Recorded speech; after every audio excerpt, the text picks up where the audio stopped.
పెరుగు దీనికి చాలా ముఖ్యం. ఎప్పుడైనా ప్రాన్స్ బిర్యానీ చేసినప్పుడు కంపల్సరీగా పెరుగు ఉండాలి. పెరుగు వేసుకున్నాం కదా మనం, అది కూడా కొంచెం బాగా దగ్గర పడుతుంది. అందులో మనం మసాలాలు వేసుకున్నాం. గరం మసాలా వేస్తున్నాం, సాల్ట్ మనం రుచికి సరిపడా సాల్ట్, చిల్లీ పౌడర్, పసుపు. చేత్తో వేసినాను ఏంటి అని అనుకోకండి, నాకు చేత్తో అయితేనే కొంచెం వాల్ తెలుస్తుంది.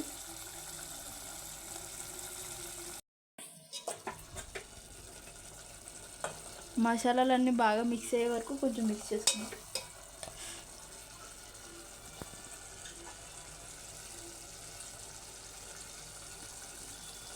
ఇది ఒక 5 minutes మనం మూత పెట్టుకుందాం. ఒక 5 minutes మనం మూత పెట్టుకుని తీసుకున్నాం కదా, మసాలాలన్నీ బాగా దగ్గర పడుతున్నాయి. ఇందులో మనం రైస్ వేసుకుందాం. నేను ఎప్పుడు ఇలాగే చేస్తాను, ముందు రైస్ వేసిన తర్వాత వాటర్ వేస్తాను. అలా అయితేనే మనకి బిర్యానీకి టేస్ట్ బాగా పడుతుంది. మీరు ఎప్పుడు ట్రై చేయకపోతే ఇలా ట్రై చేయండి.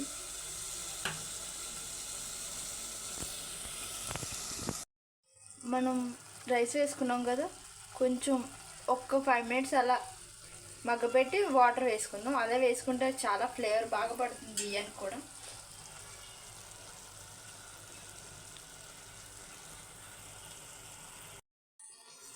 ఒక 5 minutes బాగా మగ్గిపోయిన తర్వాత దీంట్లో మనం వాటర్ వేసుకుందాం. నేను ఒక గ్లాస్ బియ్యం తీసుకున్నాను.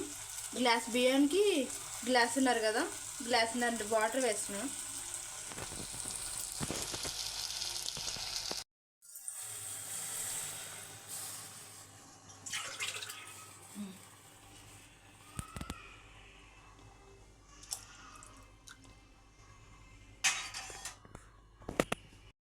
మనం వాటర్ వేసుకున్నాం కదా, వాటర్ వేసిన తర్వాత మనం ఎక్కువ బాగా కలపకూడదు, రైస్ బ్రేక్ అయిపోతుంది.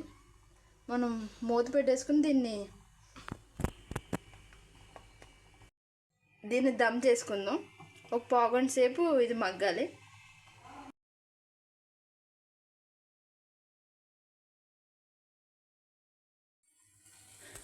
మనం ఒక పావుగంట మూత పెట్టుకున్నాక దమ్ చేసుకున్నాక ఇలా అవుతుంది ఫ్రెండ్స్. దీంట్లో మనం బిర్యానీ ఫ్లేవర్ వేసుకుందాం. ఒక డ్రాప్ వేసుకోవాలి.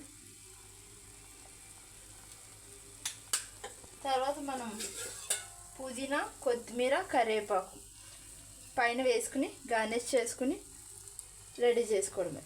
చూసారా, ఎంతో టేస్ట్ అయినా ఎంతో